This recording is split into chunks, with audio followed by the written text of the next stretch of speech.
peace forever and always. Welcome to another edition of the Realities Temple on Earth.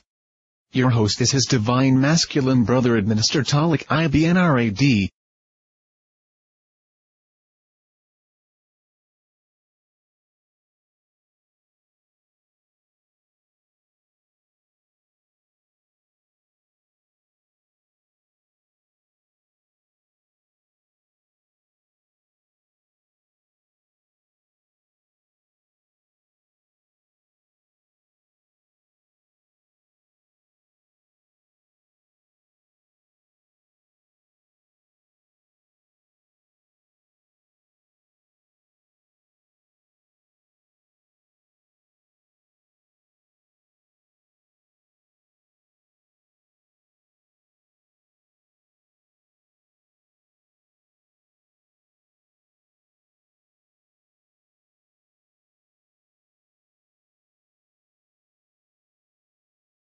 Let us receive the Honorable Minister Louis Farrakhan.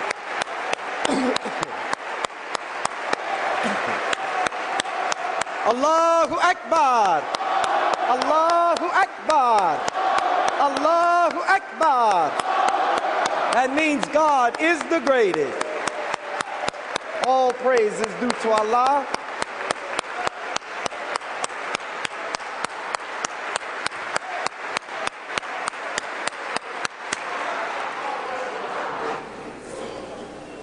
In the name of Allah, the Beneficent, the Merciful,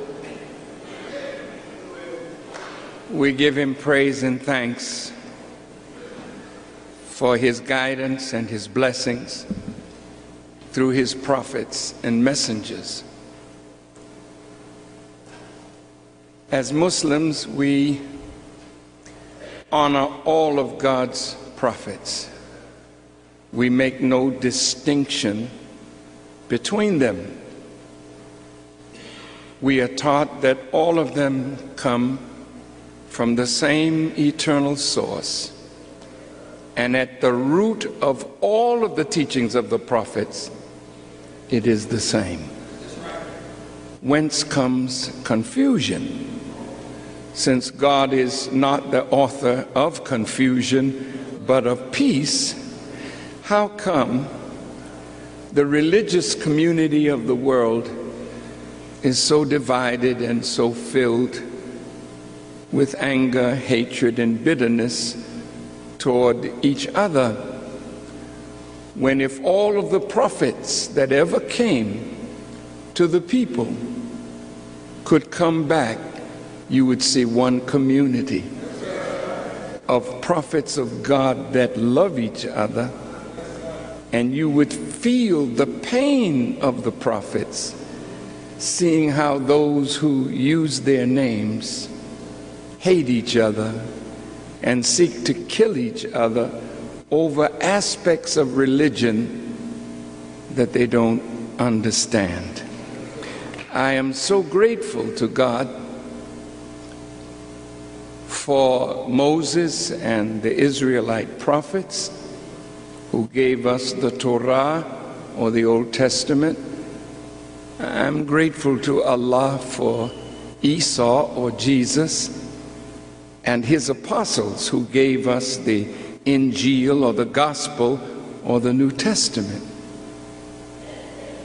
And of course, we are exceedingly pleased that He sent into the world Muhammad ibn Abdullah and revealed to him and through him the final revelation to the world of man and mankind, the Holy Quran.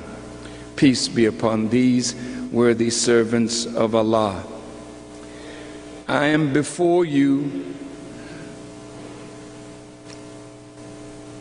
not as a student of Moses or Jesus or of the Prophet Muhammad, independent of a man who came. I loved Moses and I loved Jesus. I didn't know much of Muhammad, peace be upon him, as a child. but I'm here first and foremost to represent the coming of God.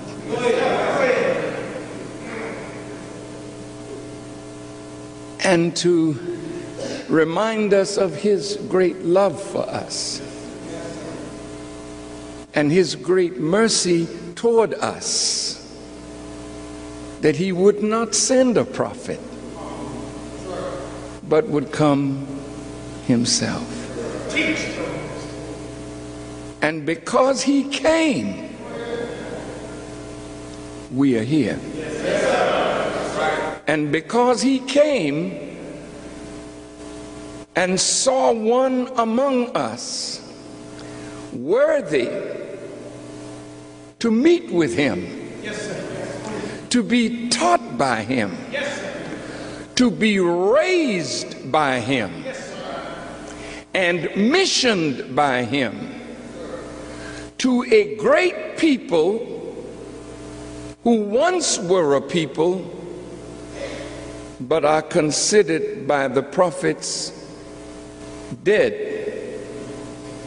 dry bones in a valley.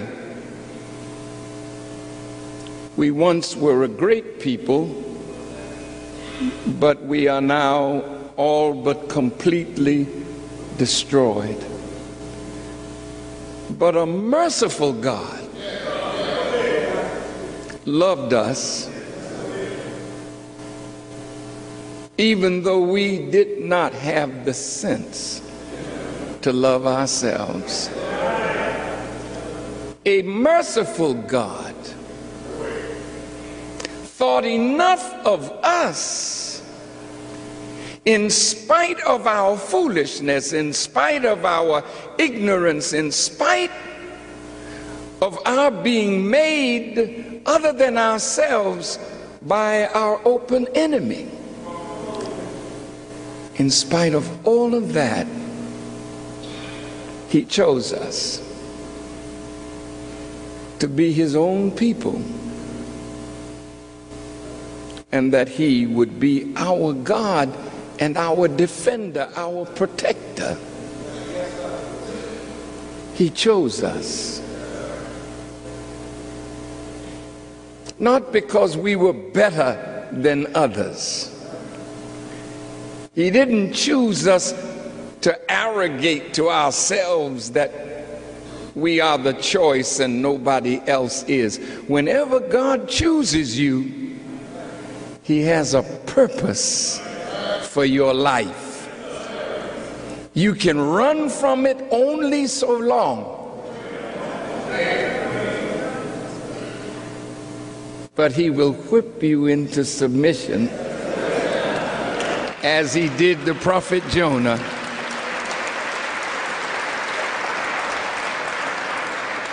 Your heart, I'm talking to black people now, has been fashioned through our suffering. Your soul, though ruined, it is prophesied that he would restore your soul. And because of undeserved suffering, he was going to use your heart to bring the whole of humanity back to himself. This is why I took the subject of the children of Israel for so many weeks, because we never did understand the children of Israel. Israel here represents the entire race of Caucasian people who were new on our planet and have been the conquerors of space, of the depth of the sea, of the earth. And you don't have to ask, have they conquered us? They have conquered us so thoroughly that they made us into themselves.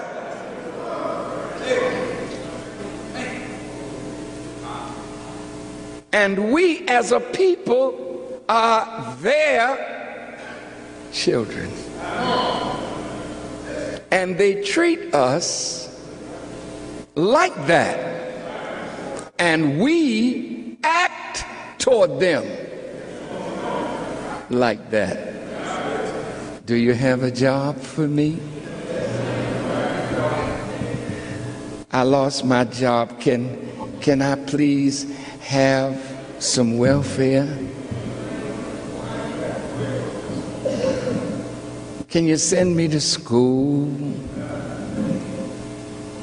See, we are like children asking a parent for things and want the parent to respect us as an equal when we come before them as children. But it was the children of Israel that God chose to visit. It was the children of Israel that because of their suffering and their sojourn in Egypt for 400 years, that he decided to visit them and give them Moses and lead them out of a land of bondage, and he offered them land of their own, only as a sign of you.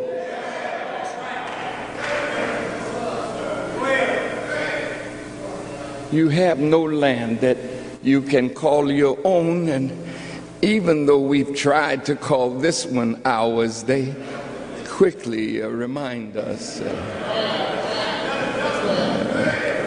don't get it twisted.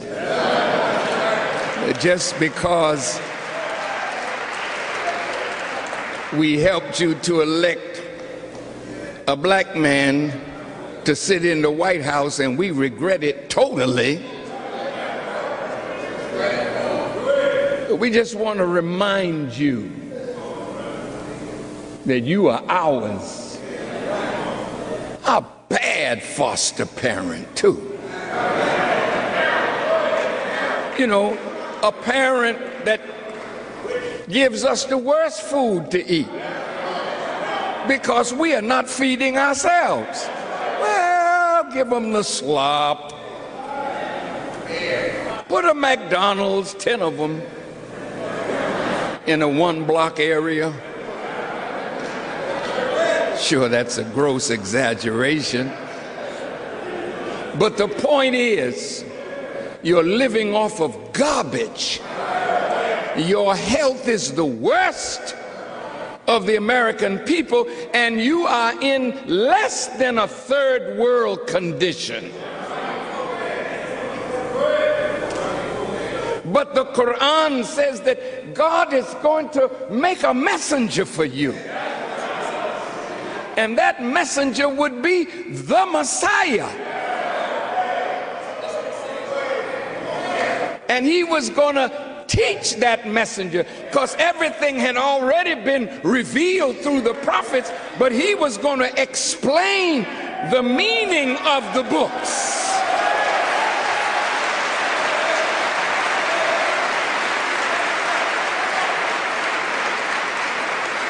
Teach him the science of life.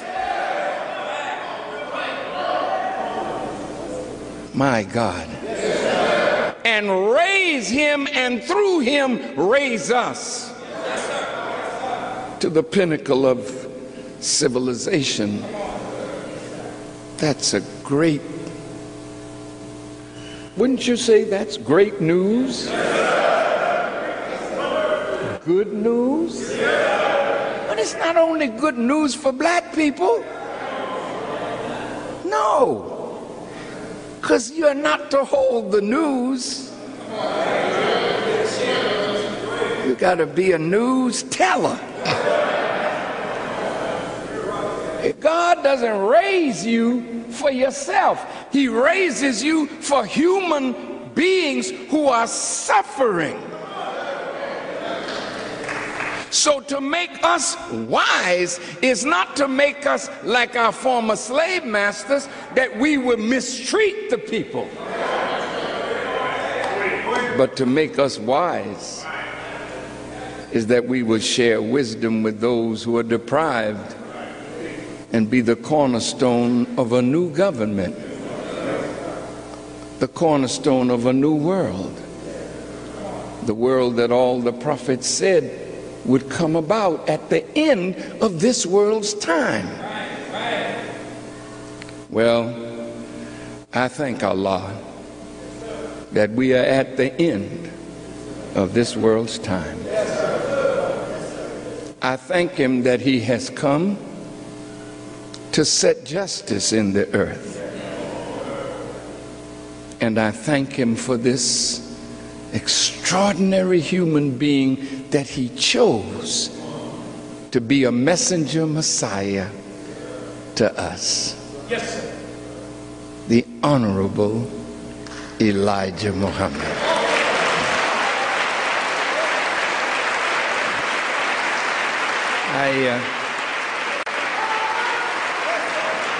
I greet you with the greeting words of peace. Assalamu alaikum.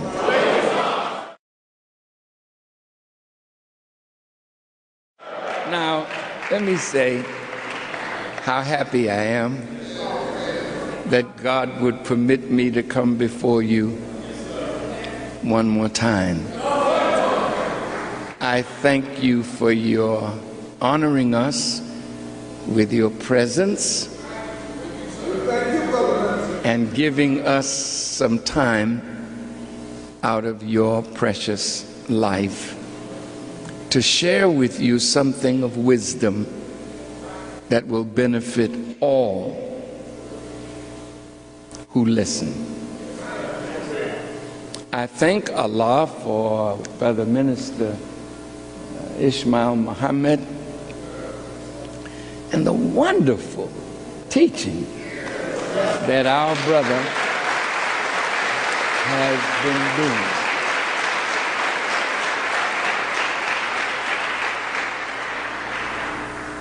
I just love listening to him on Sundays. When I'm not here, I'm always listening and looking. And I want him to know and you to know that when a man preaches like that, shouldn't be an empty seat in the house. If you only wait for me to come out, then this is a cult. And you are cult worshipers. And you're going to be the loser. Because none of us are worthy of worship. Only God. So respecting your teachers is fine. But my God, when a man is teaching like that, it would seem to me that you would fill the house every time brother is talking. So that when I come out, you just have to get Soldier Field.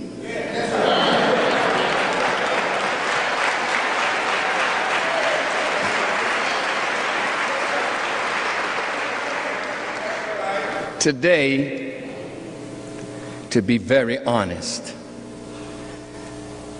I've been trying to get a subject together.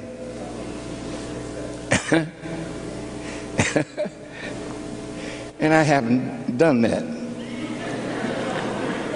And I said, to Allah, well, I know there's some things I want to say,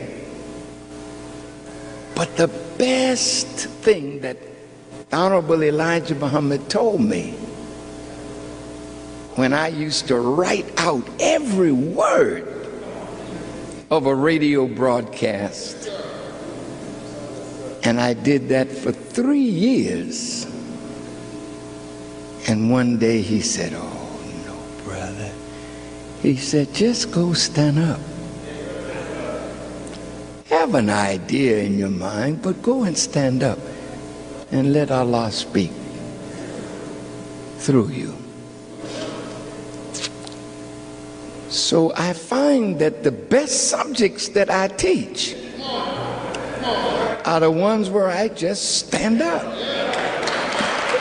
and let Allah speak. Now listen. A channel is nothing but a channel. And you do that every day when you turn on the radio. You don't worship the channel, you just listen for what's coming through it.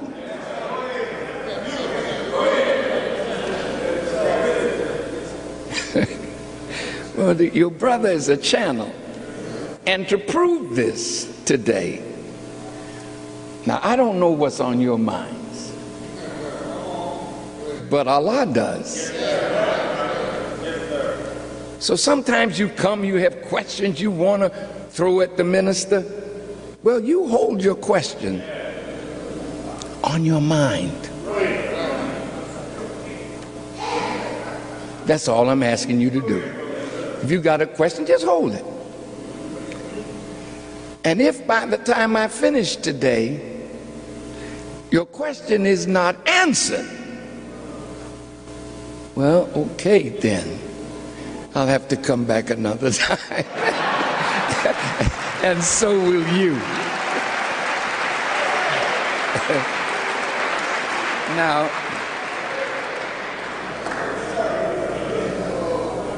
in our lessons that Master Farad Muhammad gave us, there is a lesson that asks the question, why does the enemy keep our people illiterate?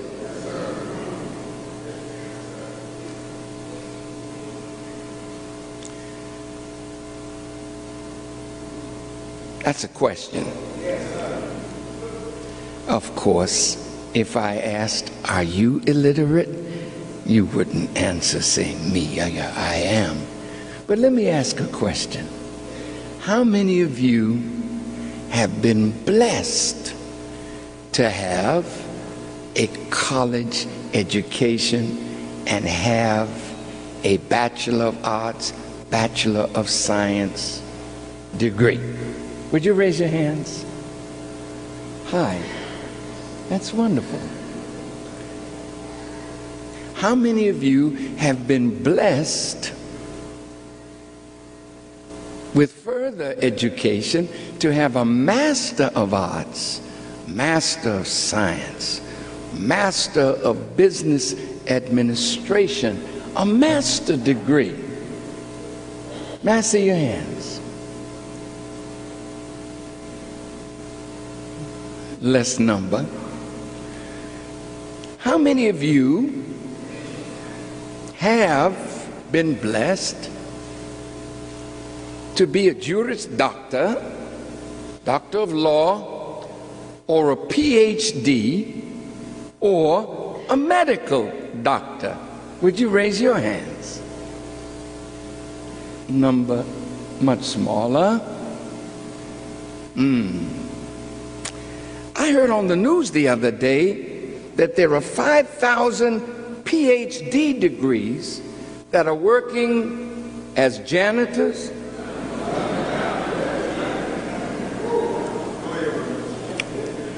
as garbage collectors. Being a janitor is not a disgrace. Being a collector of garbage is not a disgrace. Honest labor is worthy of us, especially if it allows us to take care of our obligations. But when you see 5,000 PhDs that have no job, or are working in jobs that they are overly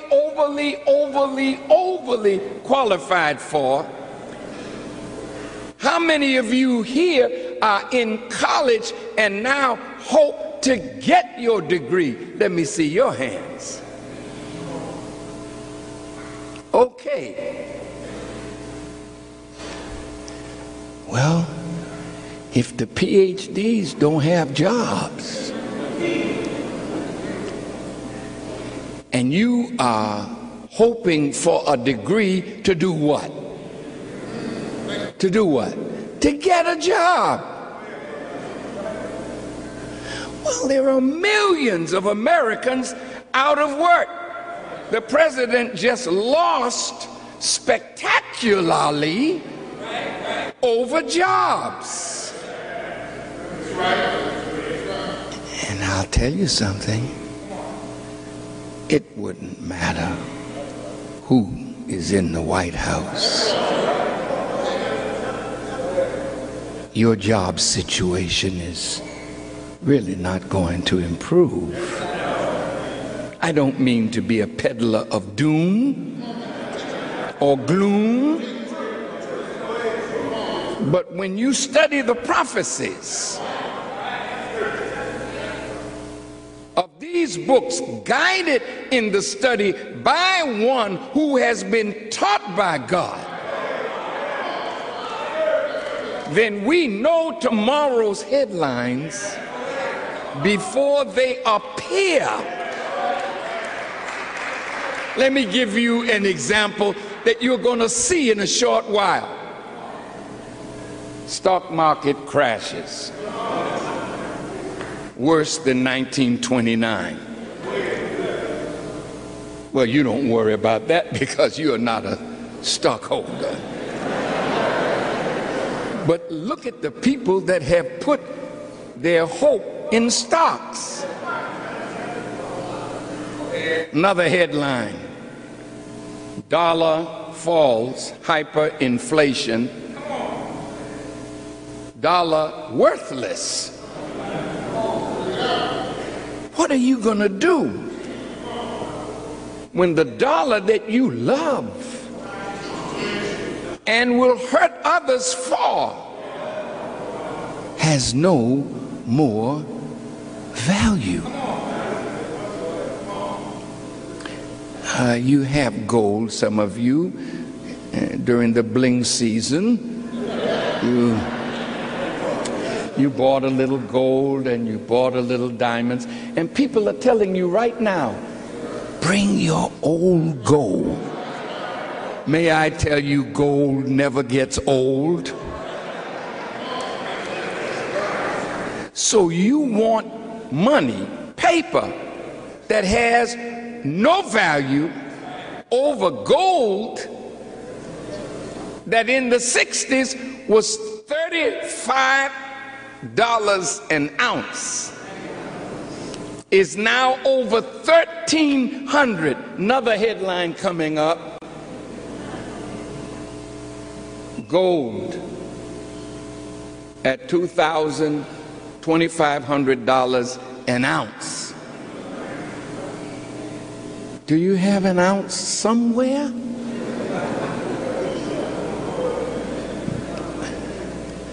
You have your paper. Oh, I see. Well, let me pull out some paper. Wouldn't it be something if you came out one day and saw a man with a $1,000 bill lighting his cigar? Wouldn't that break your heart? Especially if you don't have $1,000 to light yours or even a cigar. But the value of this paper is steadily going down. Headline a few days ago: the Federal Reserve Bank buying up U.S. treasuries.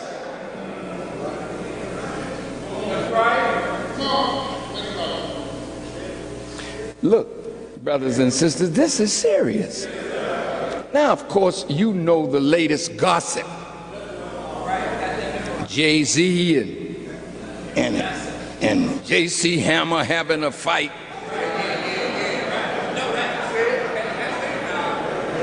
You know about Lindsay Lohan, poor child, and Taylor Swift, and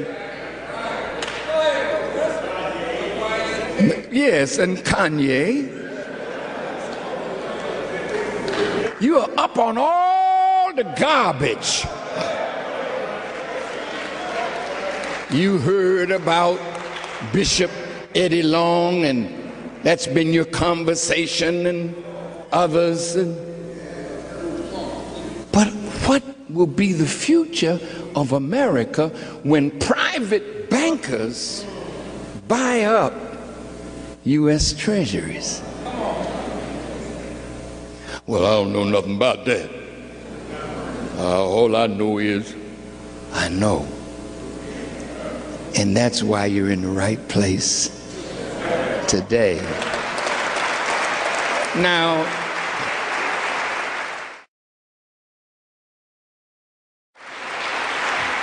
let's go back to the question.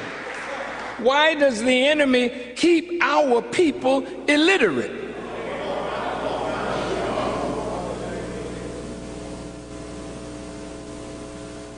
The Honorable Elijah Muhammad gave this answer when he was 3 years old in the teachings, so that he can use them for a tool. And also a slave. He keeps them blind to themselves so that he can master them. I'm going to ask another question. How many of you are in high school or have dropped out? Would you raise your hands? Nobody wants to admit that. Come on now. You at home. You know, that's cool. You're in high school or you dropped out? In high school. High school. Dropped out. Okay. High school. Dropped out. High school. Okay.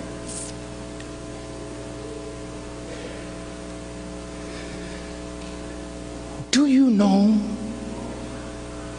that many millions of Americans are getting a high school diploma and are considered functionally illiterate?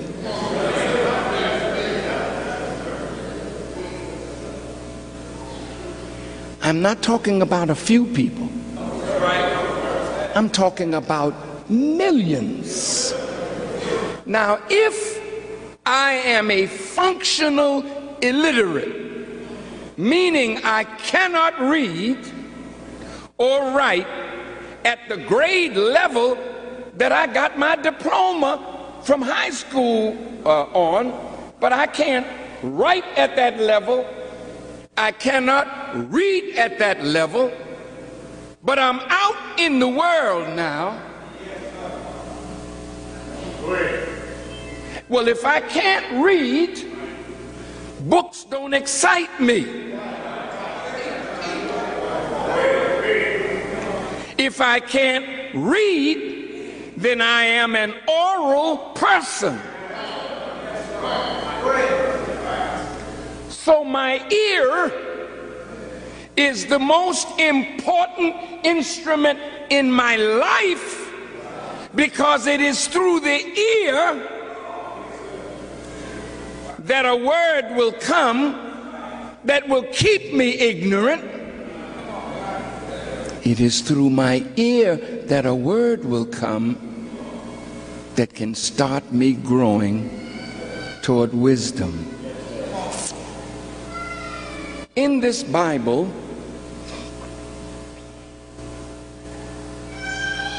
when God speaks to Israel, I've never read once where God told Israel to read. God told Israel, hearken, hear, listen to the voice of God. So most people get their knowledge from what they hear, not necessarily from what they read.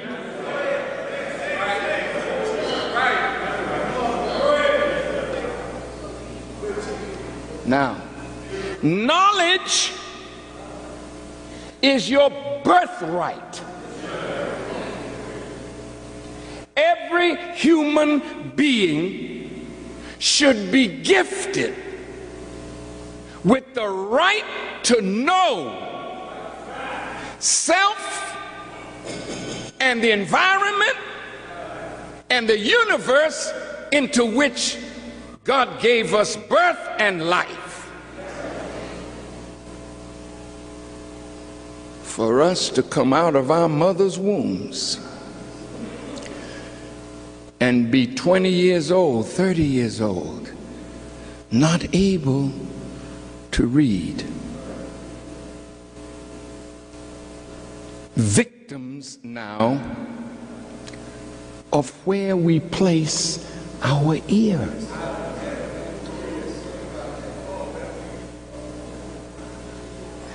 Who do you listen to? Well, if I'm a gangbanger, I listen to my buddies. And some of them have knowledge that they pass on to the members of their group, but not necessarily wisdom. Some knowledge.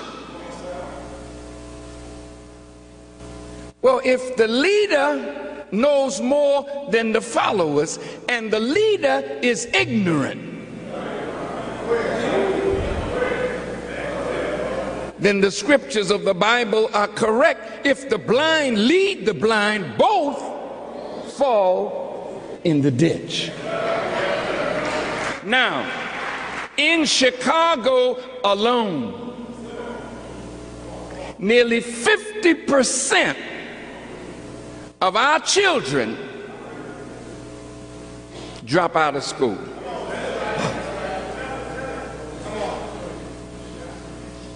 Among whites and Hispanics, the number is outrageously large as well.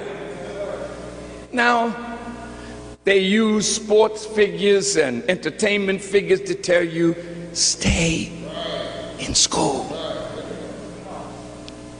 It's like going to Cook County Jail and telling the inmate, stay in Cook County. Staying in a school that will let you out as a functional illiterate is a waste of your life and your time. Something is wrong with the educational system that this is the result of what it produces.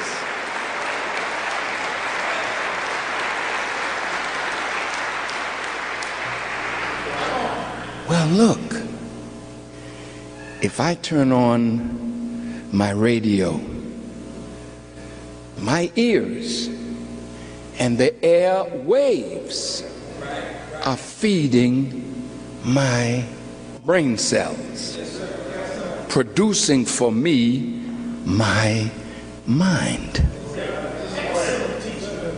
So I've turned my dial to the funkiest station because I like funk.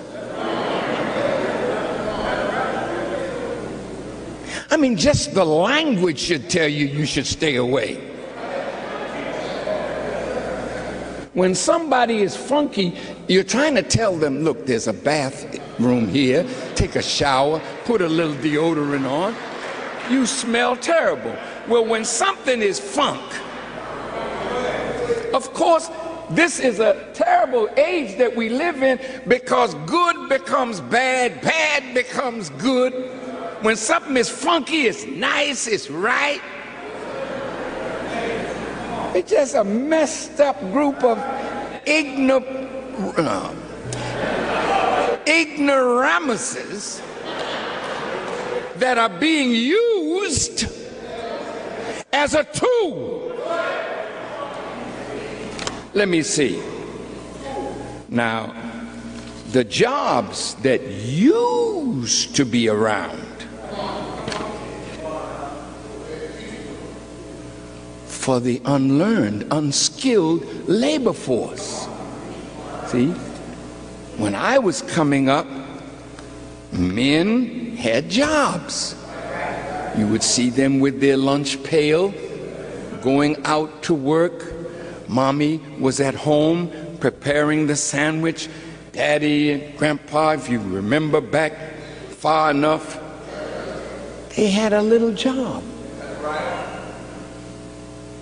And off of one man's pay, they were able to put food on the table, and at Easter time, get you a little suit or a dress or something nice for Christmas. But today,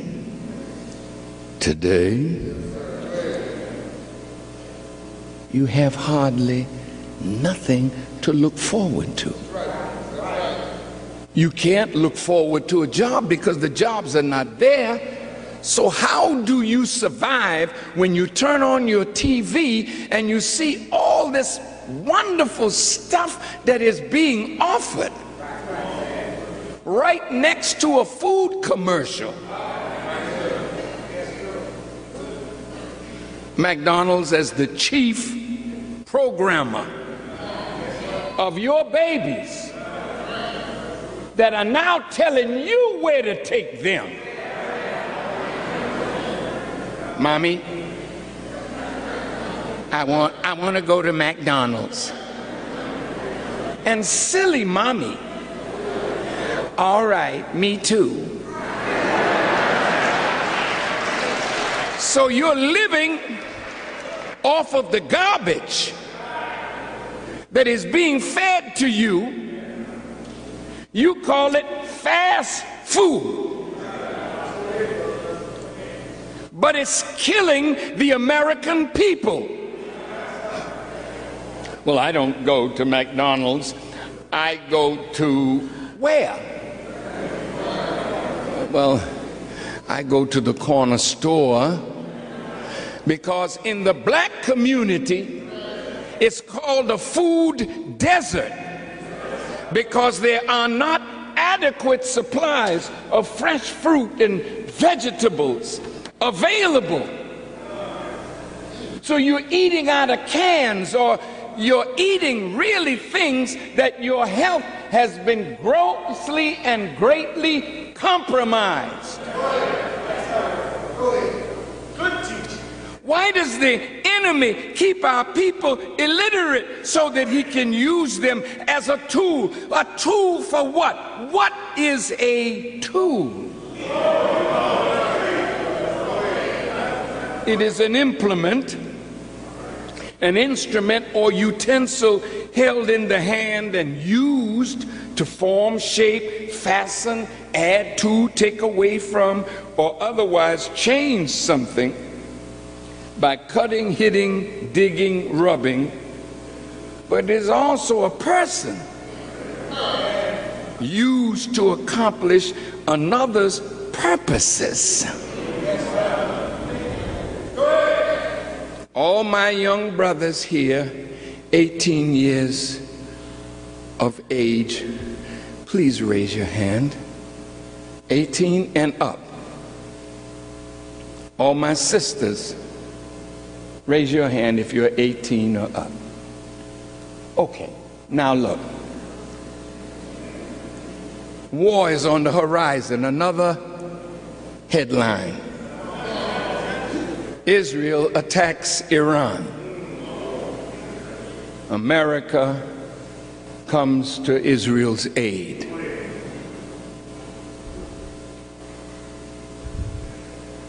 We have to have volunteers because we don't have the draft now.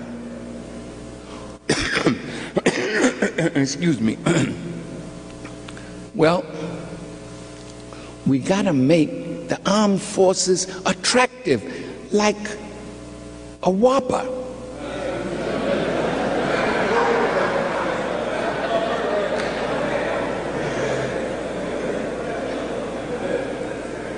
So we're going to make the armed forces attractive. Be all that you can be. Join the army. And you see them, they're crisp, they're sharp. The Marines, they're crisp, they're sharp. And you in the hood, you know.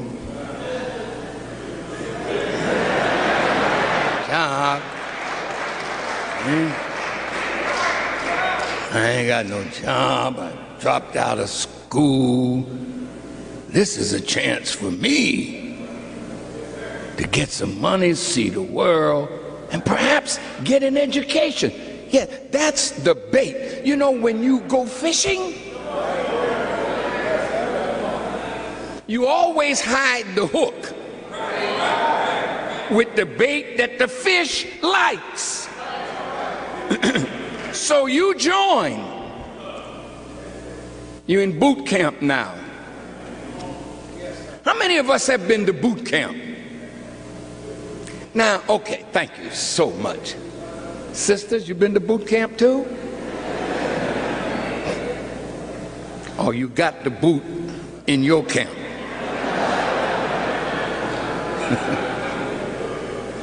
They call that domestic violence.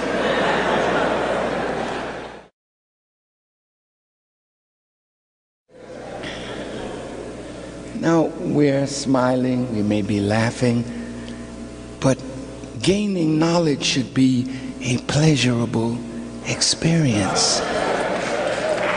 You know, when you're in school, if it's not pleasurable, who wants to be there? If I'm not growing, who wants to be there? If I'm not learning something useful, who wants to be there? Now, boot camp. I cut your hair. Sorry about them dreads, brother, but can't have that. You clip it all down, you know, and you're a soldier now. But there's an enemy somewhere. See, anytime you're a soldier being sent to Iraq or Afghanistan, you're not sent there to build a country. You're a soldier. Soldiers are sent to do what soldiers do. They kill. Am I making sense? Now, look at how crazy the system is. You're a mother. You're at home with your children. And now you are off to war. In the 40s, they never took a woman out of her house, took her away from her children, and sent her to war. Don't you know you can't kill and nurture at the same time? By nature, you are a nurturer of human life. But once they take you out of the home and put you in boot camp and send you to Afghanistan, then they had to teach you of an enemy that would take your life and put it in your heart to take that enemy's life. So before war, they have to make you hate the people that they're going to send you to war against.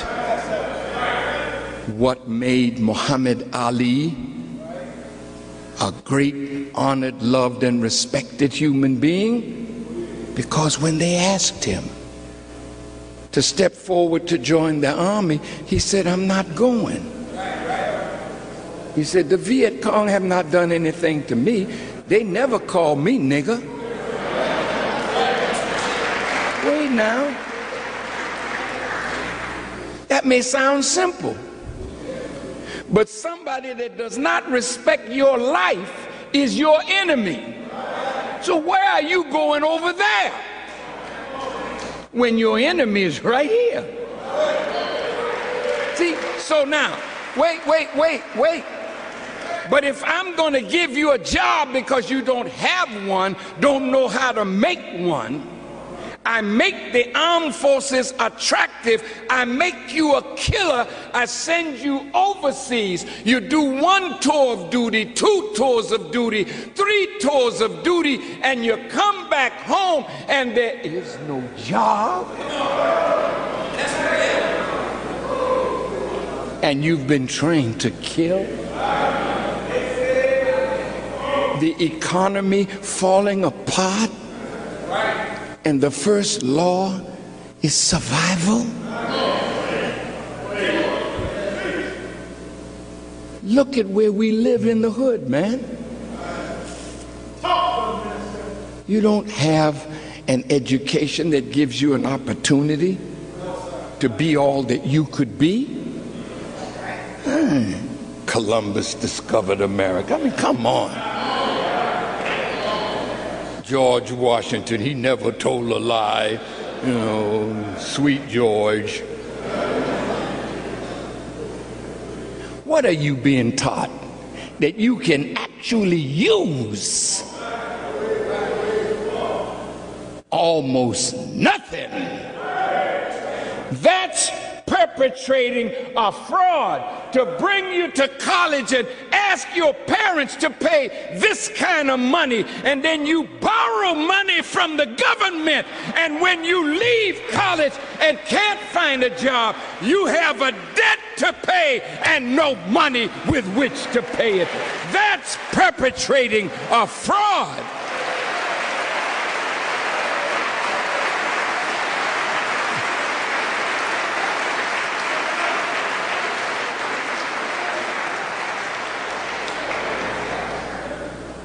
So our young people are being used as tools.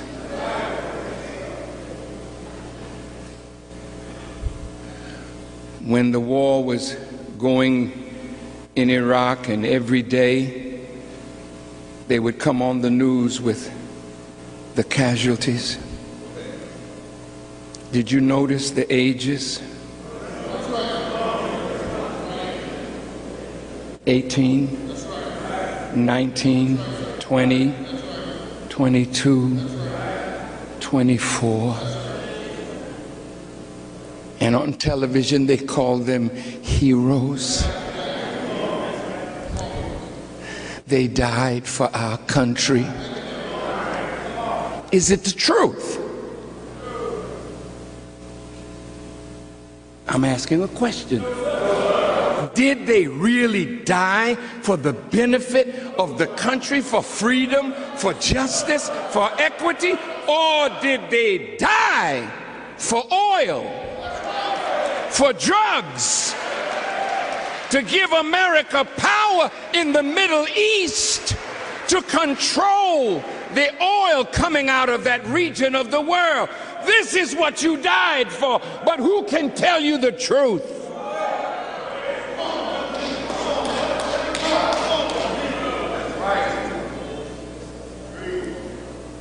And if someone stands up to tell you the truth, we are anti-American.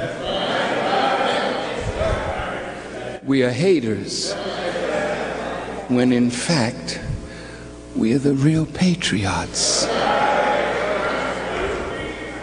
Freeing the American people from the bondage of ignorance that allows government to misuse their lives. I watched President Bush go home at night to his children at the White House, state dinners, Rumsfeld, Cheney, Condoleezza Rice, Colin Powell. See, we go home to our children. What do those mothers go home to? those fathers, those friends whose hearts are aching over their friends that perished and are still perishing, or they come home broken, on drugs, wounds that can never heal, legs gone, arms gone, face destroyed. And then government sometimes won't give them the money they deserve. Try to find a way out of paying the soldiers who paid the ultimate price for the Agent Orange that has destroyed them. Some of our people think we've moved out of the inner cities to the suburbs, and we didn't know that we were moving out of a place where we had relative safety to an environment that looks good, but it's near some dump that is poisoning the water table. Your house looks better, but your health is worse because you're drinking water that is death. Who cares about you? Does government really care? Does corporate America really care? Then the last one to care must be you and me and us. And if we don't care, we go along with our own destruction because we're too cowardly to speak up, to unite, and to bring about real, meaningful change. So he keeps us ignorant so that he may use us as a tool and also a slave. Now, we wouldn't want to think that in 2010 that we are functioning as slaves. But a slave is a human being who is owned as property and is absolutely subject to the will of another. My God. Do you really think that we are free? Then why did Jesus say, "You shall know the truth, and the truth will set you free"? Then how can you know the truth except there's somebody willing to sacrifice their life to tell it? Because there are those who don't want the masses to learn so that they can keep us as tools and slaves. This is not a race thing.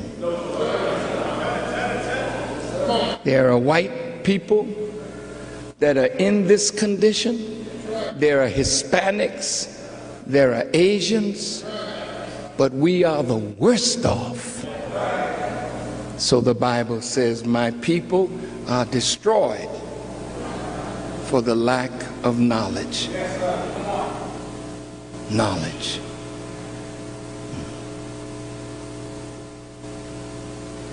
He keeps us shackled.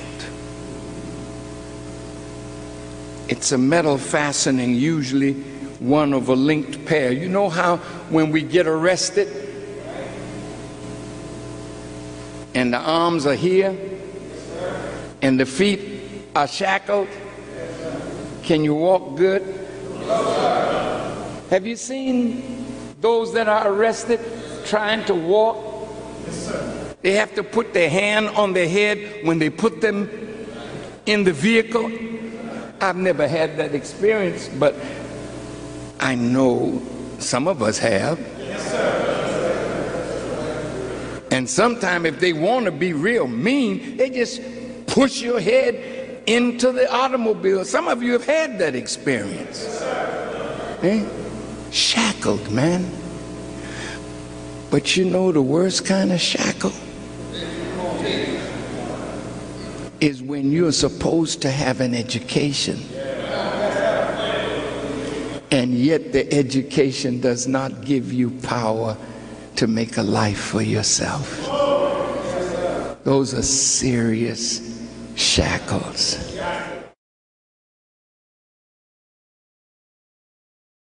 Only a few more minutes.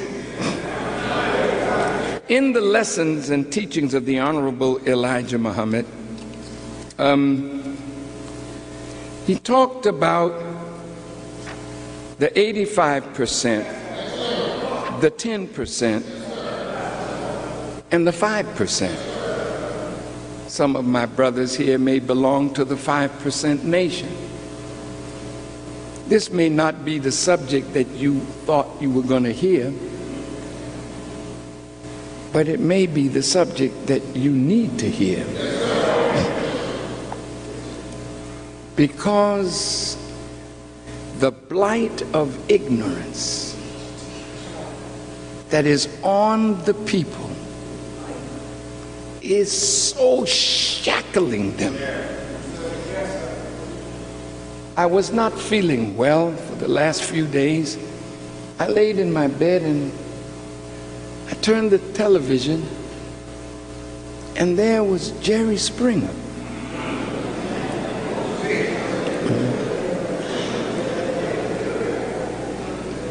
Now, I remember when Jerry Springer first came on television, he sent me a letter. He wanted me to come on his television show. I didn't think that much of Mr. Springer then, so I paid him no attention. Well, since then, he's really become an icon, but an icon of filth, degeneracy, and the manifest ignorance of the people. And people laugh and cheer at ignorance. That's a human being that could be as great as any other human being. But they're shackled here and shackled to their sexual depravity. Come on. So I usually would not listen, but I'm not gonna lie. What? Oh, I said, I want to see this.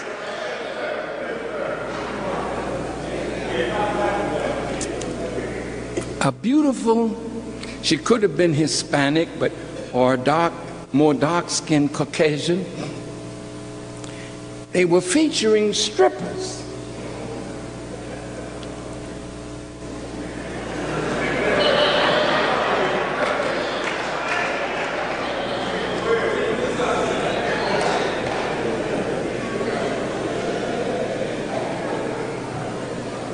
Now she was a beautiful woman,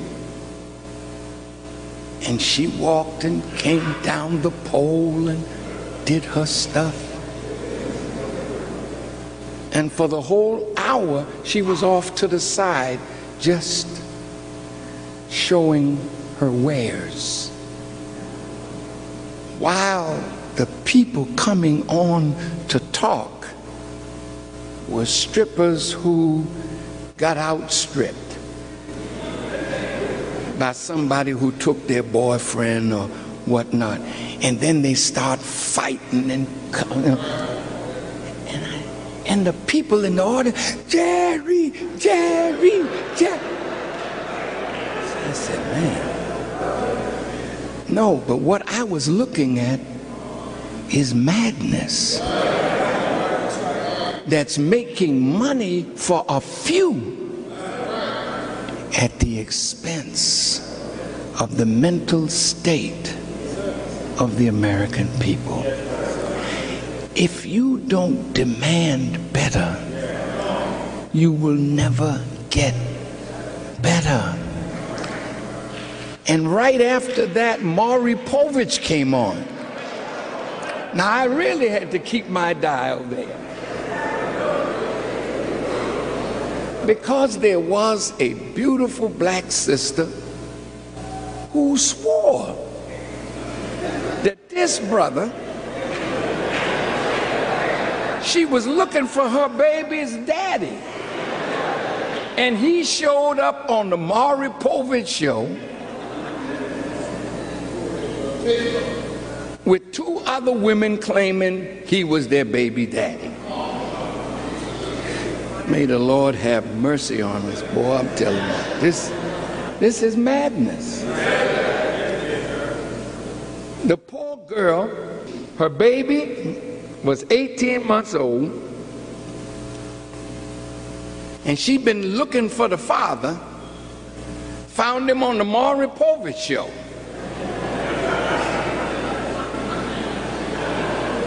Trying to defend himself against 2 other women who accused him. Now, you say, well, minister, why would you waste time on that? No. That's the condition of the ignorance of the people. Do you understand that the masses of our people are in that condition? This is a serious problem.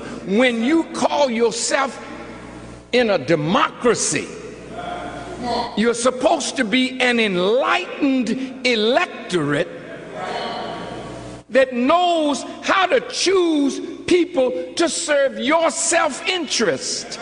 But if you don't know what your self-interest is, who will you choose to represent your self-interest? So the Tea Party is galloping on, right?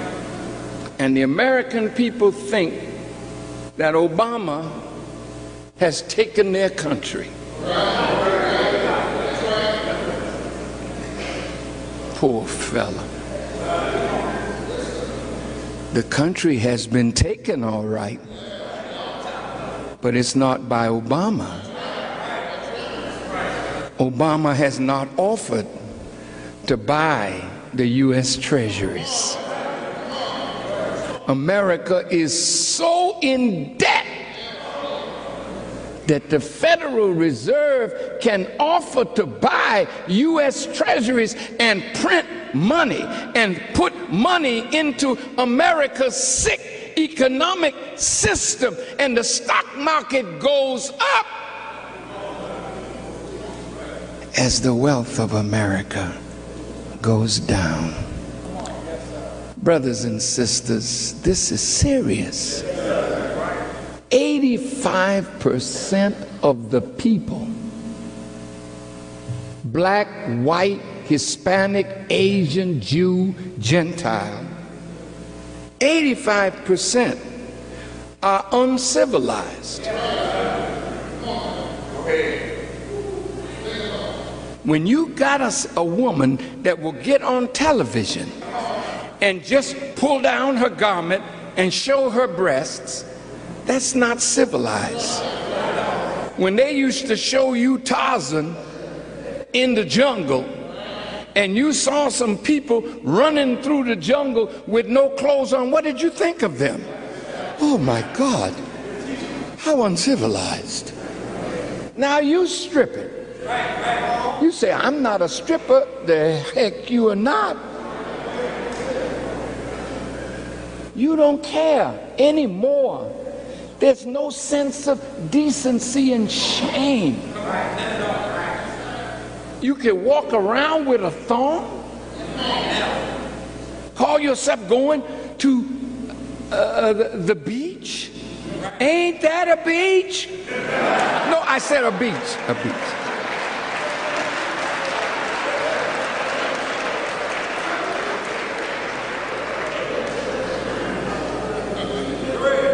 And you're happy over yourself like that? When you degrade a woman, you are destroying your nation. And when you as a woman allow any man to degrade you, you are participating not only in your destruction, but in the destruction of the moral character and fiber of a nation. You don't design your clothes. Somebody else is designing them. And they're filthy. I went to the mall, and there was a woman. She had on these low-cut jeans, and I don't know whether she dropped something on purpose, but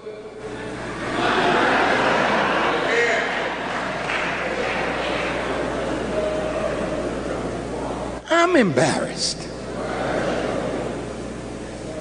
I mean, I have to tell you, I turned my head, but I did see.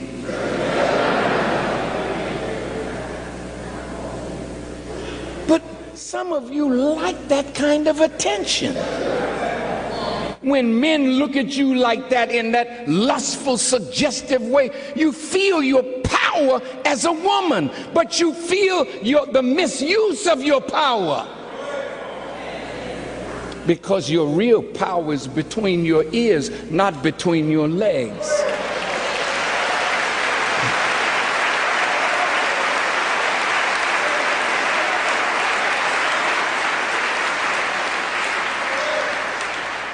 Who is the 85% uncivilized people, poison animal eaters, slaves from mental death and power, people who do not know the living God or their origin in this world, and they worship that which they know not what? Easily led in the wrong direction, but hard to lead in the right. That's the condition of the masses in Africa, in Asia, in Israel. I don't care where they are. The masses are under this kind of mentality, which is from Satan himself. That's right. That's the 85%. But then there's a 10% that are the rich, the slave makers of the poor, who teach the poor lies, making the poor believe that there's some mystery God up in space that's going to do something for you. You're searching for this mystery God, but it's really you. That when you find yourself and your connection to God, you have found God. Now get up and do something to prove that you have found God in your life.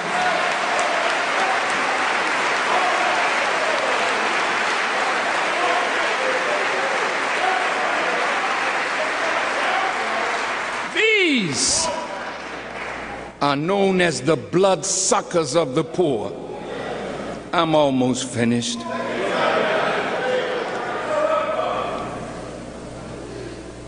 Strange.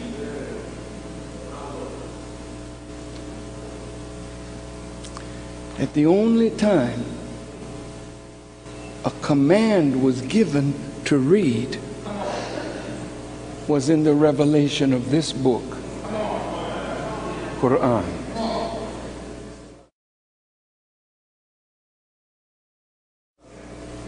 It's in the 96th chapter of the Holy Quran. May I read it? It's the first revelation that Muhammad the Prophet heard when he was in a cave. It's the 96th surah. Yes, sir. The number is significant. You have a 9 and a 6. During the theology of time, the Honorable Elijah Muhammad taught us about one, and the 10,000 parts that it takes to make up one. And if you look at the one, he brought it down in an angle, and then it started rotating, making 6. So the Holy Quran and the Bible teach that this universe is made on the number 6. But it's a 1 that starts rotating.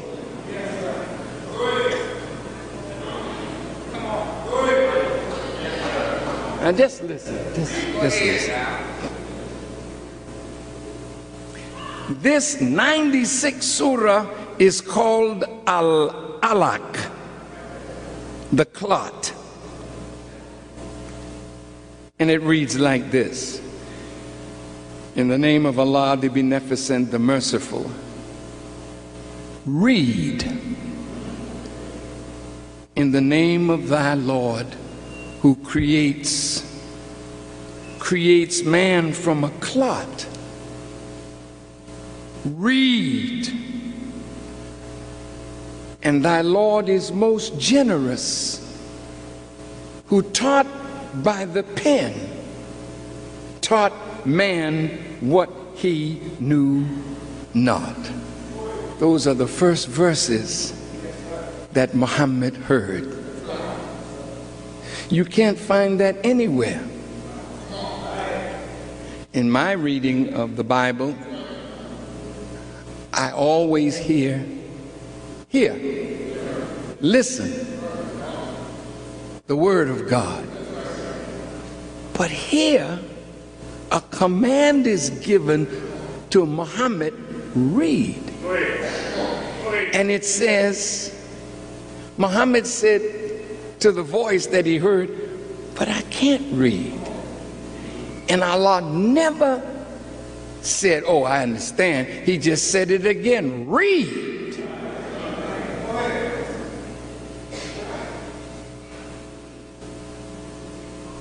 In the name of your Lord, with the help of God, read, who created man from a clot and taught man by the pen what man knew not.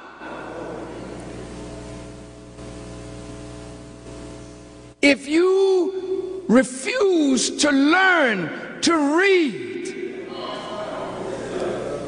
then God cannot instruct you in his ways except through your ability to read his communication that he gave to his prophet Muhammad, peace be upon him. Read.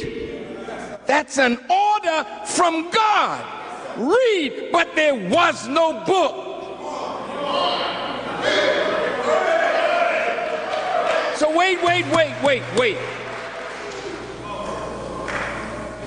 If the man could not read and there was no book, then what was he to read? So after 23 years of hearing and his companions writing down what he heard, this Quran was formed, and the arrangement of it was guided by Allah. So you would think that the first 5 verses that he heard should be in the first surah or the first chapter. But it's way in the 96th chapter. Read. Now, I spent the weekend just trying to study the clot.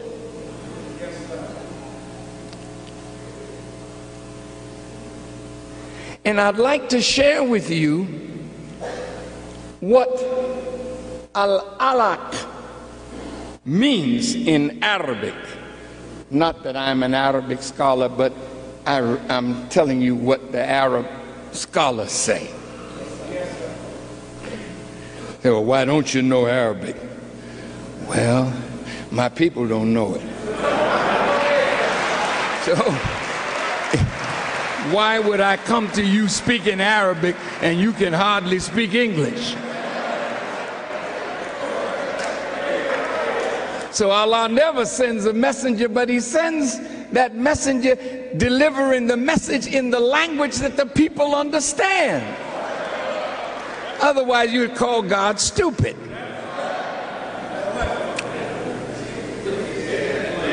Now look, according to the Arabic scholars, the word alaka has three meanings. One, leech. Two, suspended thing. Three, blood clot. Each one of these meanings has meaning. Now, to the sisters, let me say to you how precious a woman is in the sight of God. Because it is only through you that the species of human beings comes into existence. You agree? So your wombs represent the workshop of God. Every great human being came from your womb. Every terrible human being.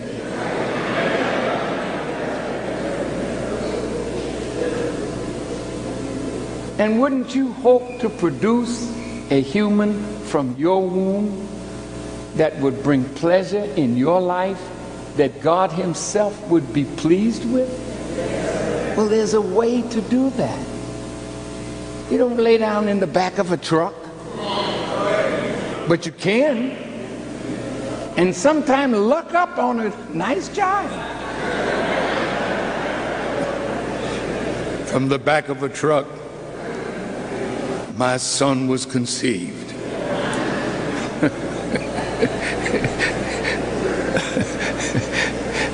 I'm not trying to be comical today, but it's just coming out that way. You know, but seriously, many of us are ashamed of the circumstances of our birth, but you need not be. Because the circumstances of your birth help to shape you, form you. Now, Allah says, I created you in the womb.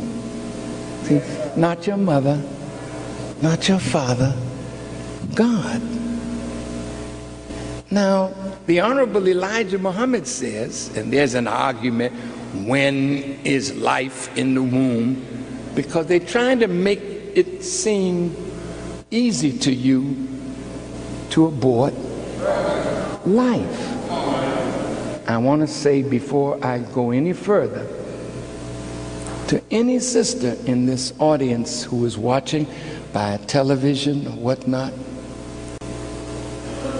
this is not condemnation of you if you have had an abortion, but it is instruction for you that in the future you will not do this. The past is the past, and what we do in ignorance is done. But I want to share with you some knowledge today that makes your womb so sacred, and what is within it so sacred that you would not want to abort it. Now, I don't agree that if somebody raped me and I'm pregnant, that I should carry that to term. Hell no. Not only kill the rapist, damn it, his seed will not come from none of ours. See?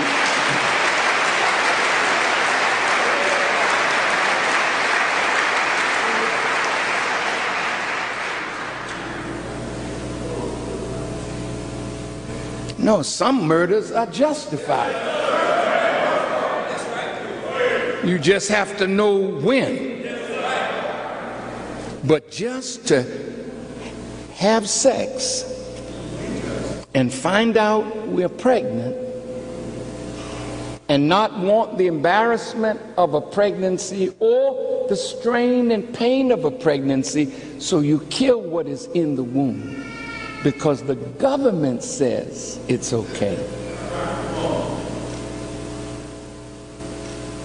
Well, the government is saying a lot of things are okay today that God does not agree with.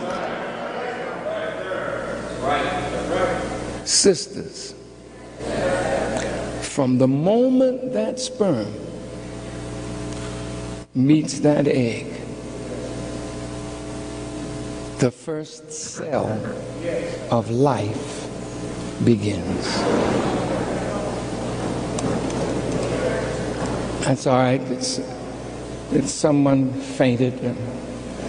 Don't be overly alarmed. Get some cold water, some ice. There's a nurse on the scene. We'll take care of it. Let's get back to our lesson, if you don't mind.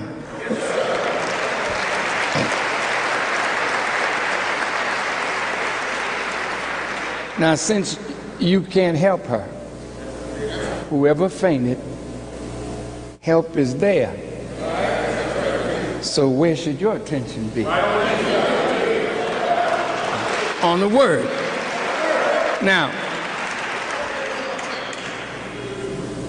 the Honorable Elijah Muhammad said, the moment that sperm touches that egg, the first cell of life begins.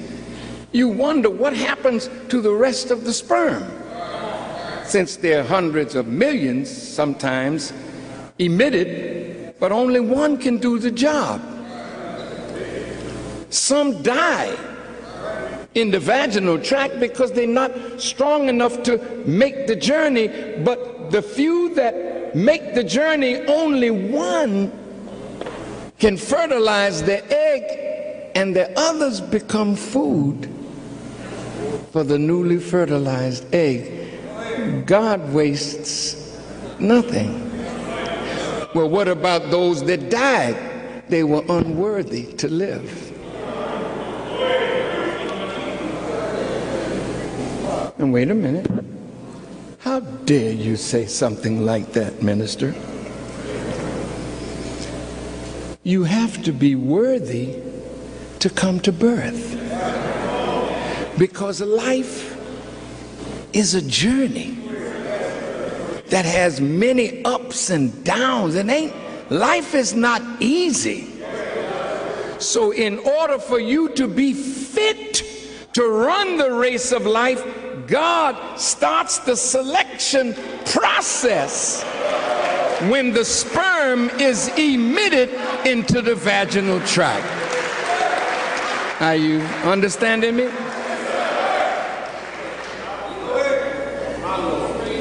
Now,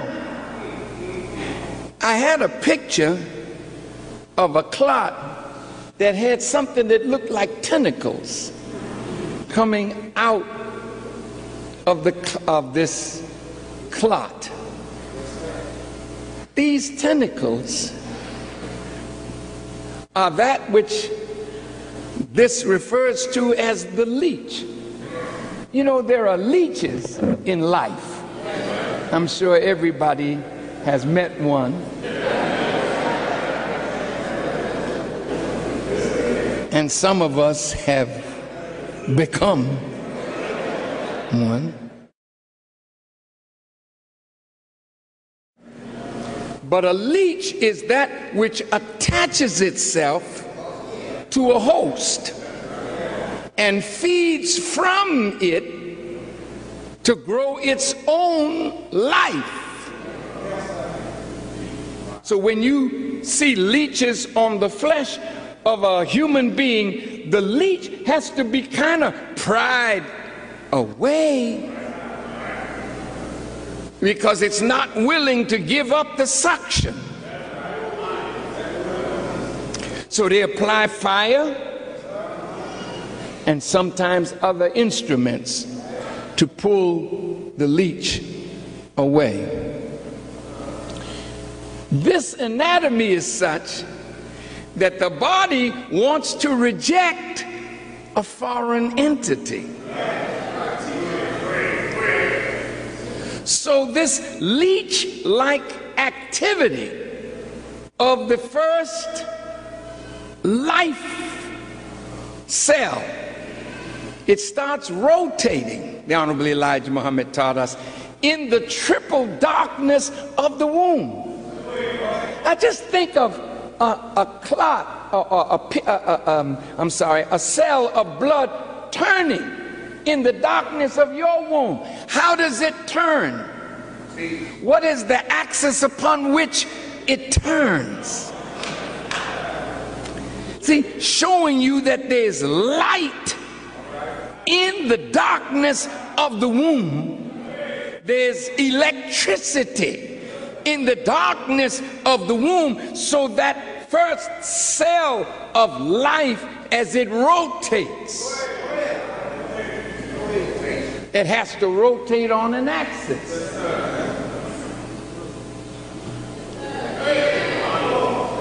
It starts dividing, building. Then the leech, boom, it latches on to the wall of your uterus. This is why the enemy is giving the women certain kinds of cleansers that are chemically not good for the strength of your uterus. So when you use these chemicals that have things that take away odor and all of this, this is chemical. But what it's doing, it's breaking down the wall of your uterus. So even sometimes when you wish to get pregnant and you do have the connection between the sperm and the egg, when it gets to the second week or the third week, it can't hold on. And you have a miscarriage.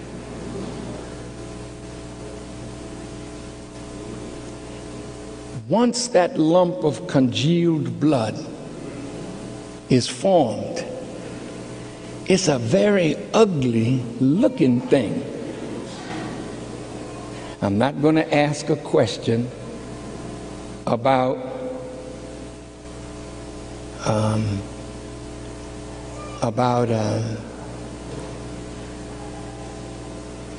miscarriages or abortions. If you've ever seen an aborted life in the clot stage, it's very, very ugly.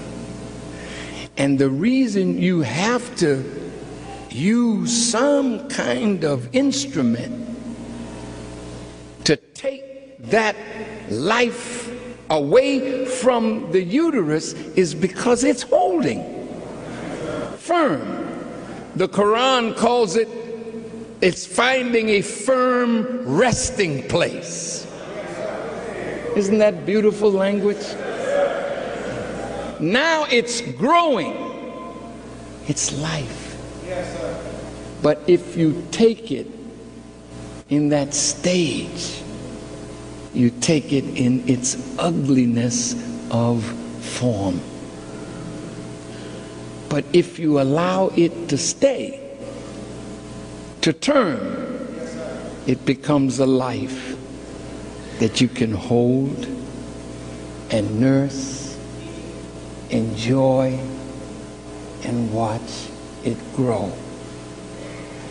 Why did Allah call this chapter containing these powerful words the clot? See, if you have nothing to attach yourself to, You're a life germ that is like wasted. It's like having a woman having sex with a woman who's not ovulating.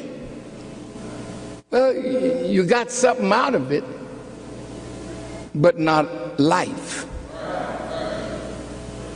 So you keep trying if it is life that you want until she can tell you that she's missed her menses.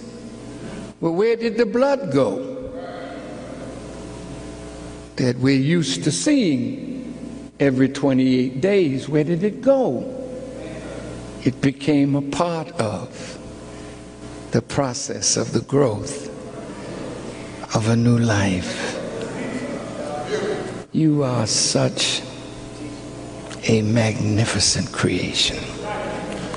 And let me tell you, for any man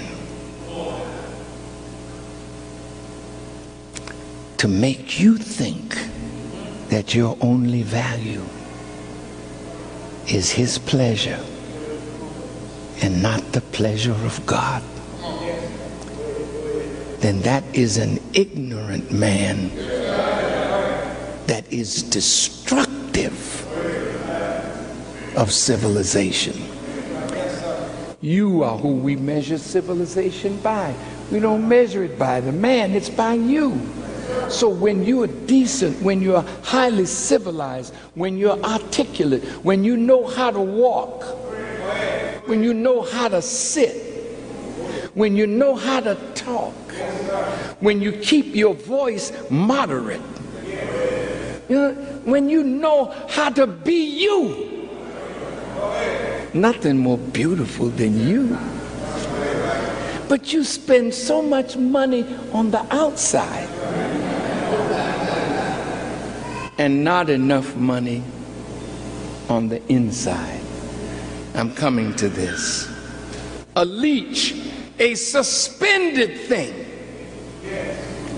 because it's hanging now from the wall of the uterus, and it's forming a lump of congealed blood, and it is from that humble beginning that all of us came. It's in the chapter where we are asked to read, because when you don't know how to read, you cannot evolve into the great civilized man and woman that you could become. So illiteracy is a blight on the human family. I see Dr. Larry is here. I wanted to ask you, because I want, when this lecture is over,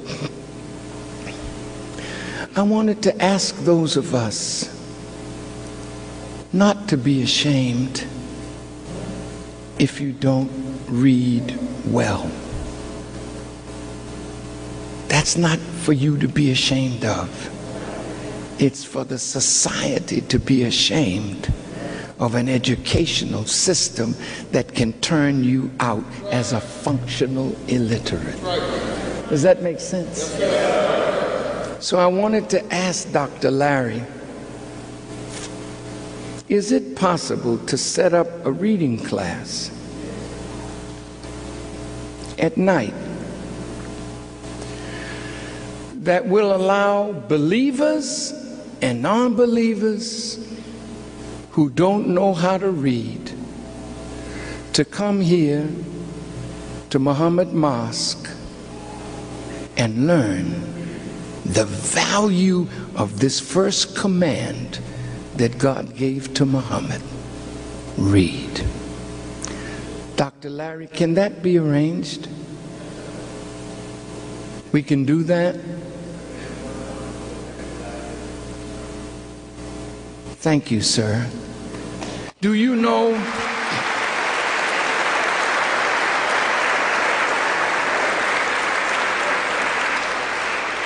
We have students at Muhammad University of Islam that are learning a study technology, and some of them would be willing to help their elders, anybody that wants to know how to read.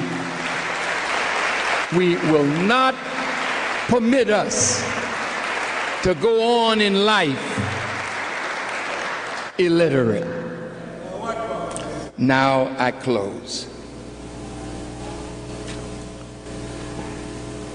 A people that cannot read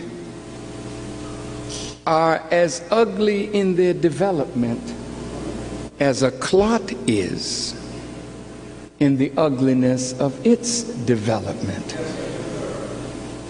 But the clot has to stay in a right environment attached to a source that will give it life. Am I making sense?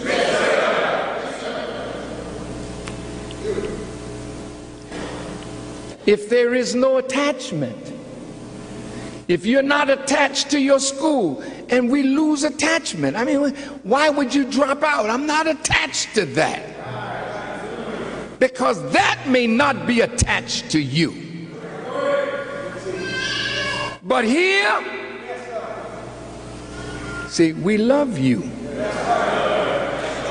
Now, let me tell you something, brothers and sisters. This is not punk stuff. We love you.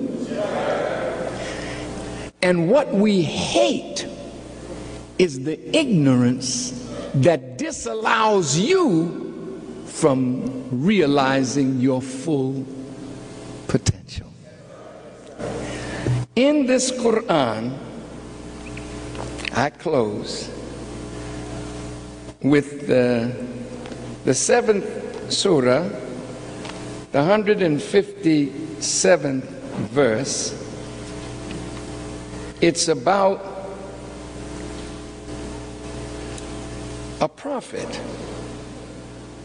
Listen, he's called the messenger prophet, the Ummi. U-M-M-I. Ummi means one who neither writes nor reads a writing. So here's God now choosing a man who could neither read nor write. So what should that tell you if you can't read, if you can't write? That doesn't mean that you can't perform and manifest your own greatness.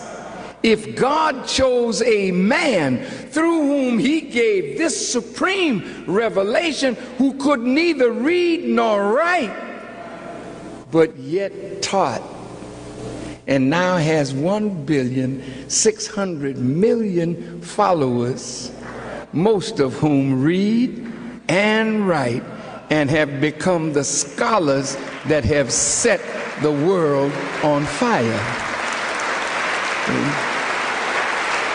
So, sister, if you can't read, I know there's a pride thing. I don't want to admit that I'm having a problem. But let me tell you something, it's not your fault. You know, it's your fault if you don't do something about it. But listen, family, listen.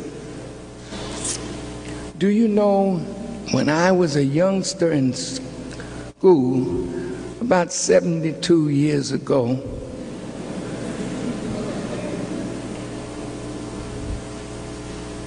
phonics was as relevant to reading as reading itself. So I was a young boy, could read hard words because of phonics. Now you have to go buy phonics because phonics was taken out of the public schools. Why was that?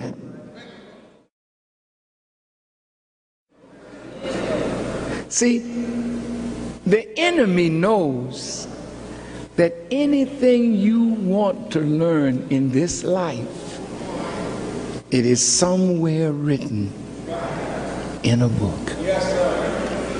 And when you got a people who don't read and refuse to learn to read, they will live their lives in ignorance of what they could have become if only they obeyed this command in the Holy Quran: read.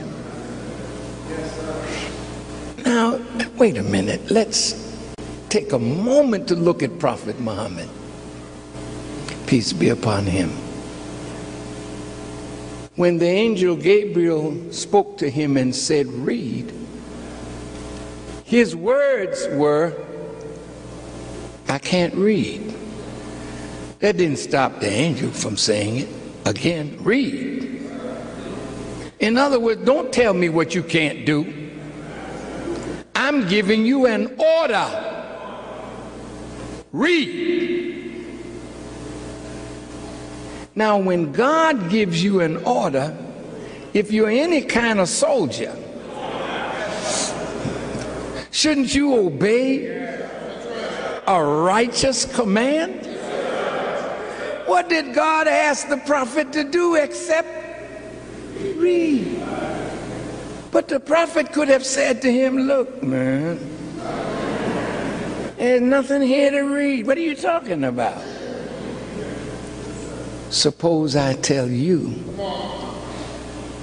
that that book that became the Holy Quran came through Muhammad, but it was for a Muhammad that would be in that same condition in the last days of the present world.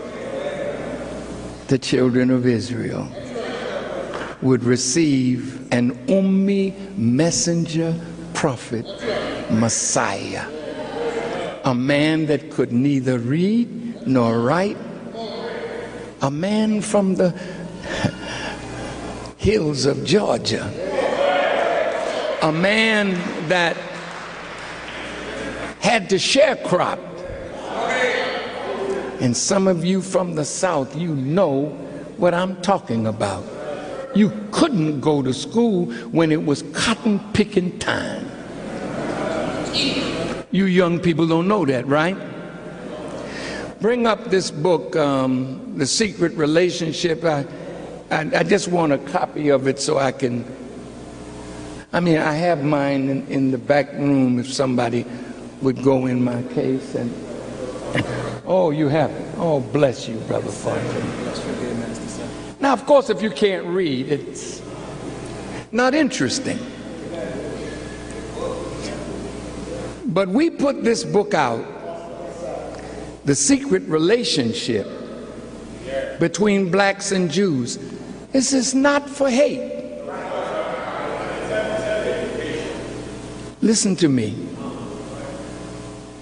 Most of the common black people have no interrelationship with the Jewish people.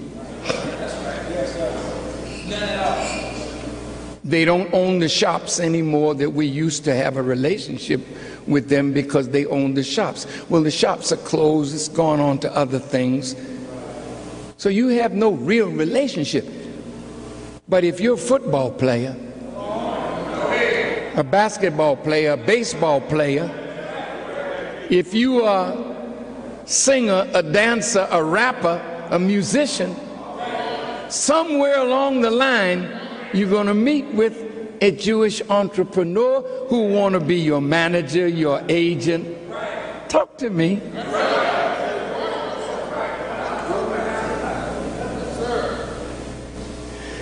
Oh, Farrakhan, I was enjoying the lecture. Why did you have to get to that? No. I really want you to understand why this book is necessary. See, any of us that have a relationship with the Jewish people, you're always at a disadvantage because they know you but you don't know them.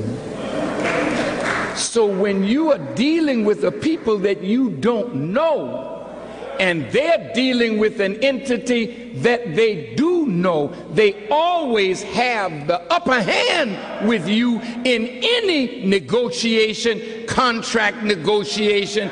Anytime you meet them, you are at a disadvantage because you don't know your origin in the world or theirs.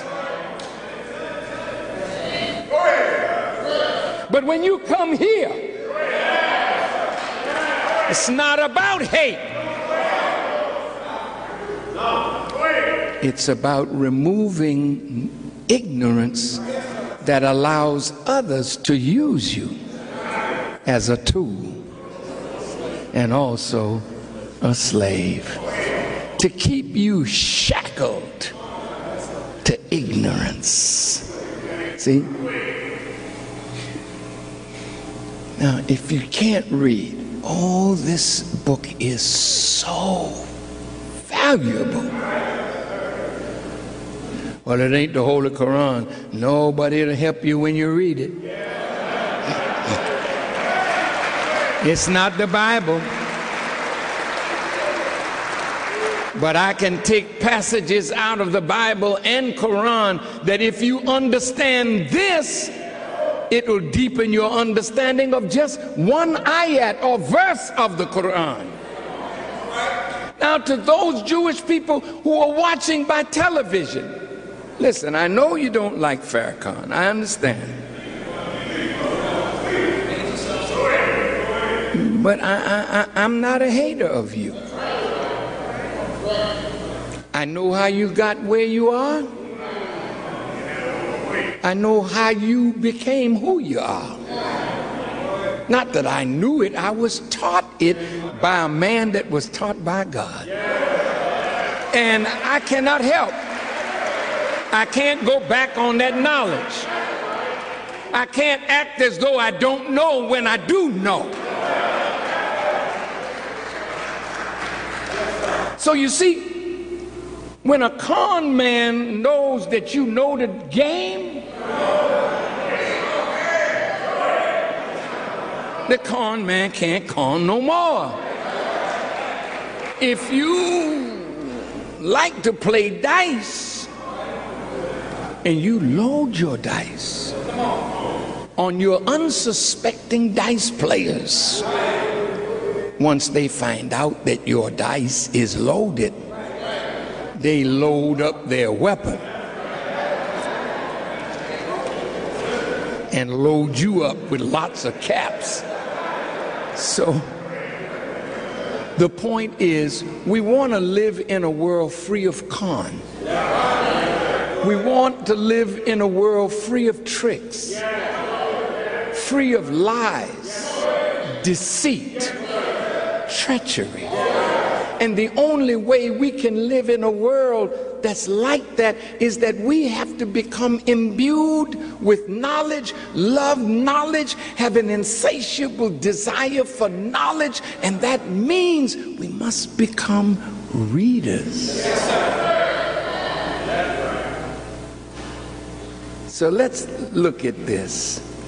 Those who follow the messenger prophet, the Ummi, whom they find mentioned in the Torah and the gospel. I had a discussion with some wonderful Muslims over point number 12. And I said, you know, that point remains on the back page of our paper because there's so much that you have not learned from its being there. And I said there's a whole body of knowledge that supports point number 12. Right. So we would be glad to sit down with your scholars, Christian, Jewish, and Muslim. We need to have that kind of discussion over those two titles that are mentioned in point number 12, Masih, Messiah and Mahdi that will set the whole world free. A sensible discussion of point number 12 without vitriol and bitterness. Because we're not going to give that point up. If the whole world comes against us, we'll just have to stand against the world.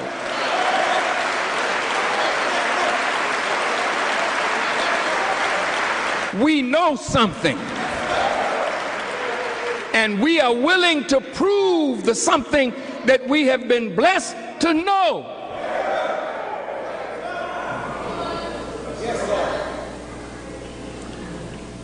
So this messenger prophet, he enjoins them good. Who's them?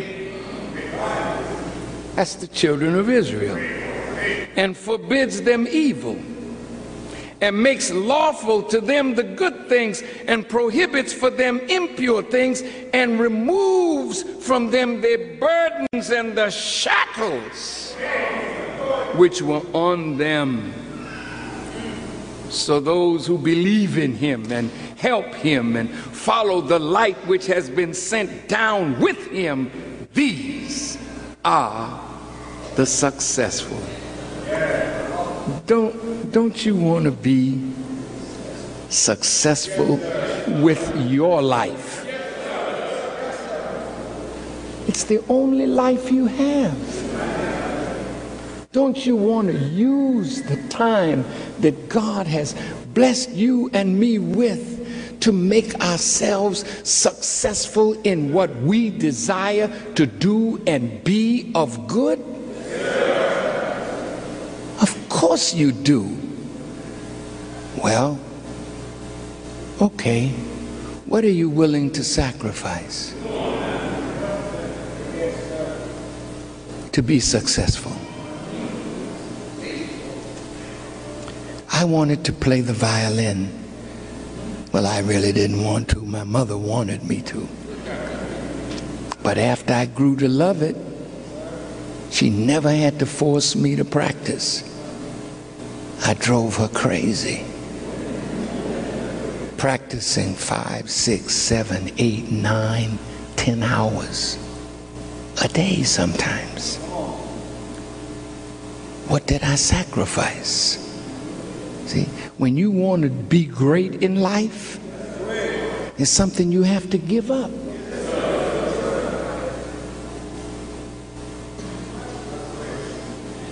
So you have to think now, I want to be successful. I can't read like I want to. I want to read, then sacrifice some time. Just make up your mind, I'm going to do it. Let me tell you something. When you make up your mind, honest to God, in less than 6 months, you'll be reading anything that you desire to read. The problem book says that we only speak 400 words successfully. That's the limit of most of our vocabulary. And we don't have 400. You know, it's MF this and SOB that and FU this. And what, did I say something wrong? But isn't that the language pattern? When we go to the movies, it's disgusting. Every third word is FU, you, effing. Oh, now, man, is there some other word that we could use? Of course there is. Is there a word that better describes who you are than MF? Yes, there's another word. Well, what is the word? I don't know. Come to the class then. See, once you learn to read, your vocabulary will expand to the point, not that you want to show off, like most of our learned ones do. They'll come to speak to a group and they want to impress them, you know. Yes, and, you know, the myriad things, I ran into a plethora of problems, and I was astounded by such magnificent reality. They were, my God, what did you say? Well, hell, I didn't know what I was saying, but I was hoping that you would like what I was saying. See, we want to be impressive rather than expressive. See, so if you really want to be impressive, then become expressive and speak a language that the people readily understand. So my dear and beloved brothers, sisters, Elijah Muhammad, the Ummi prophet, the messenger prophet that was found written of in the Torah and the gospel, is among us today. He's enlightening us. He's removing from us the burdens and the shackles which were on us. He's forbidding for us the evil and impure things and making lawful to us the good things. And so I think we're on the path to great success. But in order to do that, we have to believe in him. Now, in this sense, I have to claim that I'm trying to be an example. See, I'm just attached. Kind of like a leech, you know what I'm saying? But in the most positive way.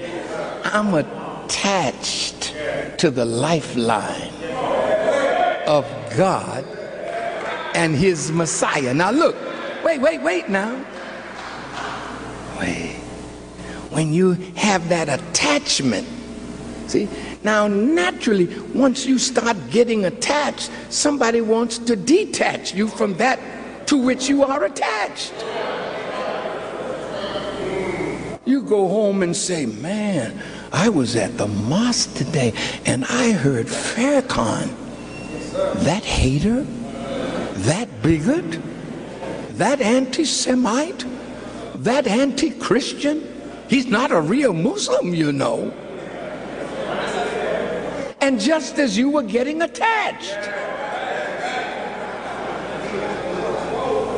Or you go home and a word hits you and breaks your attachment. So your friend that brought you, they ask, are you coming back next week? Ishmael is talking, man, he got a great stuff. Well, I think I've had something to do. You start making excuses because you've become detached. And when you become detached from that which gives you life, you have aborted the process that will bring you success. So dear beloved believers, people of God, you know, attach yourselves to that man. Believe in him. Honor him. And it doesn't stop there. See, you say you're attached to Jesus. That's a great attachment. But if you really are attached to Jesus, you wouldn't be a Negro. You wouldn't be colored girls.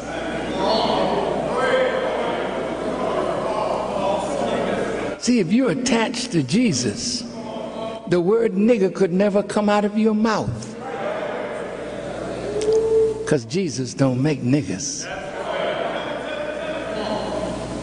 Jesus don't make devils. Jesus makes people into God. So you're not really attached attached to Jesus. You're attached to the beauty of his name, the beauty of his character, but the beauty of his name and character has not touched most of you who claim that you're Christians. You have the cross on, that's good. But are you Christ-like? Come on, come on, come on. Well, why aren't you?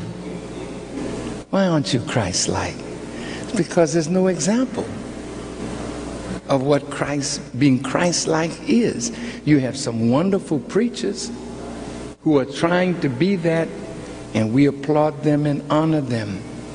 Stay attached then to a good teacher of righteous principles who tries to live what he or she teaches. Stay attached. When you find a good one, stay attached. See? Now you hang from that. Oh man, this is scripture. Boy, I wish I don't have time to do that. No. I've taken enough. But wait.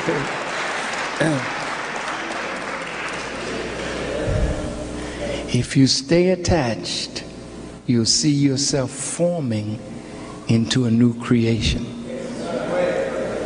And when this process is finished, the Bible says you will be changed in the twinkling of an eye, and you'll be like him. God wants to give you back your inheritance, which is his mind, his spirit, that you may be in his image and likeness and handle the business of ruling the earth and the universe and what he created. That's your destiny. And it starts from obedience to this command. Read. Read with the help of your Lord, who creates man from a clot. Read, and your Lord is most generous, who taught man by the pen what man knew not. That command that was given to Prophet Muhammad by the angel Jibreel. And in my talk with my Islamic brothers, I said, do you remember a hadith of the Prophet where he said a man all dressed in white came in the midst of him and his companions and asked him questions about the faith? And the Prophet answered the questions, and the man walked away. And the Prophet asked his companions, do you know who that was? He said, no. He said, that was the angel Jibreel in human form. In human form.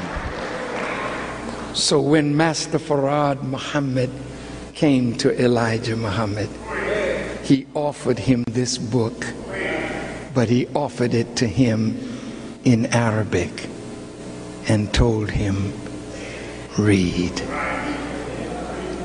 And Muhammad answered, but I can't read. He said, read with the help of Allah, who created man from a clot and taught man by the pen what man knew not. Read. Your Lord is most generous. And then he named him Kareem. See, and the root is Akram.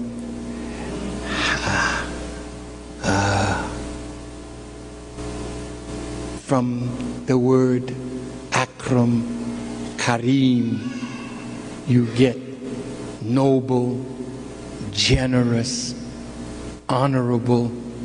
He knew the man he was teaching was noble, was honorable, was generous, and he named him Kareem.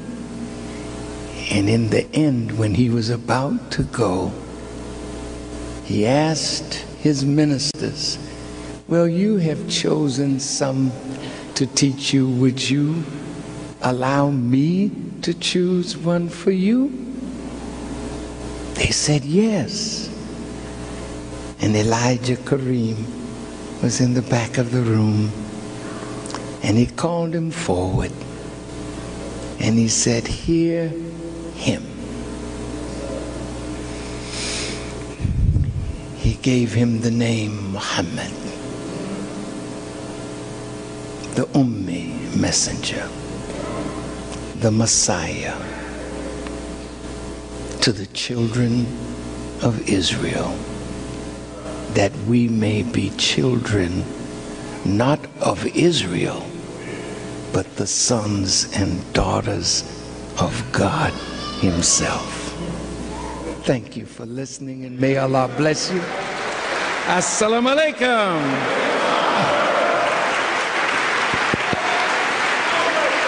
Allahu Akbar. Allahu Akbar. Allahu Akbar. All to Allah for the Honorable Minister Louis Farrakhan. You can keep your applause going. We have received a beautiful, beautiful message this afternoon, this morning, from the Honorable Minister Louis Farrakhan. Brothers and sisters, I want to ask you a question. Did you have a question? No. Did you hold it on your mind? Was it answered? How many of you had your questions answered by what you heard today? Oh, isn't that wonderful? See, that shows that God used your brother as a channel. He's not worthy of worship, but respect, yes. You can honor him, yes, but all praise, really, all honor and worship belongs to the one God, Allah.